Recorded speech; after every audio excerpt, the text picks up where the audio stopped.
Right. Right. It's been a few years, I think, 4 or 5, something like that, since I've done a video.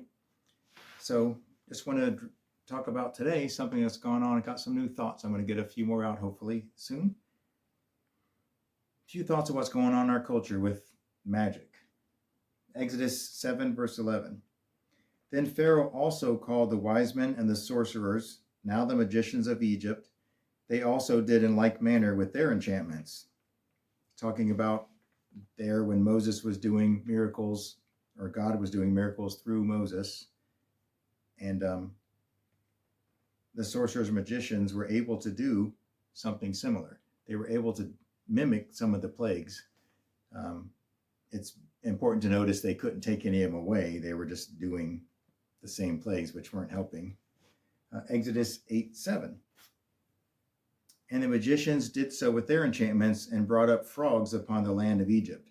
They couldn't take away what God did, but they could make frogs. So they could do magic. It's real. Magic is not just some fake thing. Exodus 22, verse 18. Exodus 22, verse 18. Thou shalt not suffer a witch to live. Deuteronomy 18:10.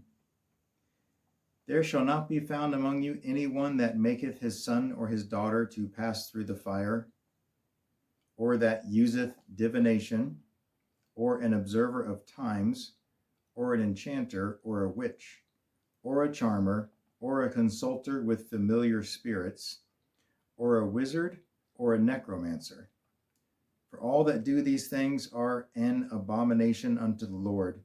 And because of these abominations, the Lord thy God doth drive them out from before thee. Thou shalt be perfect with the Lord thy God. For these nations which thou shalt possess hearkened unto observers of times, and unto diviners. But as for thee, the Lord thy God hath not suffered thee to do so. So, again, it's talking about wizards. Necromancers has to do with people who have to do with the dead, or dead bodies, or the dead. Wizards, everyone's pretty familiar with wizards doing some sort of magic. A charmer, some kind of thing to get someone to, let's say someone says they're charming, it's talking about a charmer. That's actually talking about magic, getting someone to like somebody. A consulter with familiar spirits, so seances, things like that. People who say they can contact a dead person and talk to them. That would fall under familiar spirits or necromancer. Familiar spirits is actually devils or demons, a lot of people will call it. An enchanter, someone who casts spells and things like that. Observers of times. Divination means people who try to divine the future, tell the future. Palm reading, crystal balls, all that kind of stuff. That would be part of this stuff. Observer of times is talking about astrology. People look at the stars and say, you're born in this time, it means this, astrology, all that. That's observer of times. And in this list of things, people that make their son or daughter to pass through the fire, they were sacrificing their children, burning them alive, their babies, in this culture at that time to some false gods. That's one of the sacrifices some of the false gods received. Sounds kind of similar to what the Western culture is doing today with abortion. All right, let's go on. 2 Kings 17:17. And they caused their sons and their daughters to pass through the fire, and used divination and enchantments, and sold themselves to do evil in the sight of the Lord, to provoke him to anger. So God's saying these things are evil. Killing your children is right up there with divination and enchantments. And God's saying it's evil. 2 Chronicles 33:6. And he caused his children to pass through the fire in the valley of Hinnom. Also he observed times, and used enchantments, and used witchcraft, and dealt with a familiar spirit and with wizards. He wrought much evil in the sight of the Lord, to provoke him to evil. So this is just talking about one of the kings of Israel, the things he did that provoked God to anger, and he did evil. So those things are evil. So just remember, I'm just reading the Bible, just telling you what it says. This is just Acts chapter 8, verse 9. But there was a certain man called Simon, which before time in the same city used sorcery, and bewitched the people of Samaria, giving out that himself was some great one. So he actually bewitched them. I mean, he had the power through devils to do magic, to trick people, bewitch them. So again, magic is real. All through the Bible, there's plenty of places where it talks about magic and enchantment and sorceries and wizards and things they did. Especially look around the time of Pharaoh and Nebuchadnezzar in the Old Testament, and you will see that they had wizards, sorceries. These were people that could do things. This was not some trick. There's people who do tricks today, call themselves magicians. They're entertaining.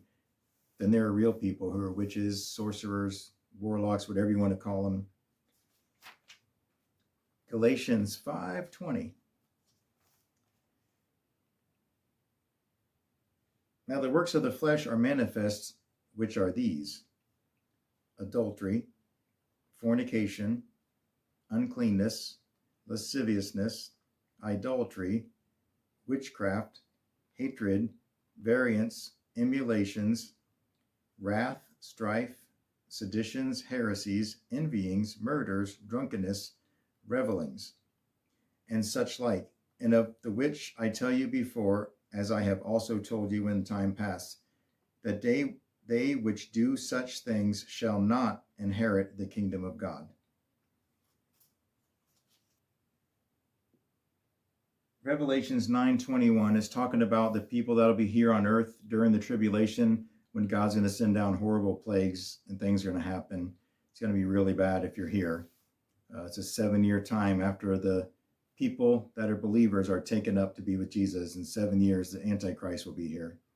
Antichrist means false Christ. Okay? And the rest of the men which were not killed by, this is verse 20, and the rest of the men which were not killed by these plagues yet repented not of the works of their hands, that they should not worship devils and idols of gold and silver and brass and stone and of wood, which neither can see nor hear nor walk. Neither repented they of their murders, nor of their sorceries, nor of their fornication, nor of their thefts. So they're doing sorcery still. So there's sorcery going on in the world right now. That's just some verses I looked up in the Bible talking about it. So now in our culture, we have Harry Potter. Okay, so I've watched shows. I've liked fantasy shows and things like that over the years, stuff about medievals and knights and wizards and all that junk. Here's a big difference between Harry Potter and some of those. Harry Potter is basically having kids going to school to learn to be magicians and sorcerers and stuff, which God says is evil. So it's making our children want to do that if we let them watch it. So don't let them read it. Don't let them watch it. You know, you got to protect your kids. Another thing that came out a few years ago was a show called, what's it called? Little Demon from FX, channel FX, cartoon. It's a cartoon. It's going to attract kids. And this is unbelievable, but look it up yourself, Google it. A woman has sex with the devil, has a child. The child's the Antichrist, and she kills other children. There's a spot where, I've not seen it, but I've just read about it, where some other kids are bullying her and she kills them, turns them into a pile of goo. And yeah, that's rough for your kids to be watching that kind of stuff. And there's a ton of violence in it. And the whole premise is satanic. A child of the devil, and she's called the Antichrist in the show, and the devil's always coming around. Satan's coming, trying to steal her soul away. It's just unbelievable that that's even allowed to be on television. And protect your kids. This stuff's out there. It's just, that's really overt, and so's Harry Potter. It's overt. They're teaching magic. There's a lot of little things. So we used to watch a lot of Disney DVDs and stuff, and you know, pretty much everyone thinks Disney's is pretty innocent. Up to the last couple of years, that's kind of come out. They're not so innocent. But before that, everyone thought they were great. It's been bothering me for years. If you watch a Disney DVD, count how many times at the beginning of one of those when you're watching the previews that it says the magic of Disney. The magical magic of Disney. It says it. It's unbelievable how many times it says it. It's insane. So do it yourself. Pop one in, pop in a video, DVD. You probably have a dozen of them sitting around the house from Disney, and watch how many times it talks about the magic of Disney. Yeah, that's what they're doing. They're about magic. So watch what they're doing. The stuff they're putting out is harming our kids. Don't watch it. Don't give them any money. Don't watch their stuff. Don't go to their theme parks. And just throw this out there. The word muse, M-U-S-E, means to think on something. Amuse, A-M-U-S-E, amuse means to not think.